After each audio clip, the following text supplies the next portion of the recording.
আজকে দুপুরবেলায় যেমন হোম মিনিস্টার কয়েকজন চিফ মিনিস্টারকে বর্ডার এরিয়াতে যারা আছেন 7-8 জন তাদের নিয়ে মিটিং করেছেন।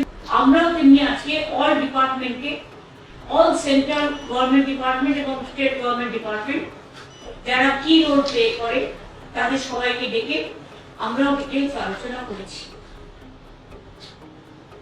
এবং আমরা সবাই একসাথে কাঁধে কাঁধ মিলিয়ে এই লড়াইতে আমরা যারা লড়াই করছি ওয়াইল্ডের বিরুদ্ধে, টেররিজমের বিরুদ্ধে, সন্ত্রাসের বিরুদ্ধে তারা কাঁধে কাঁধ মিলিয়ে লড়াই করব।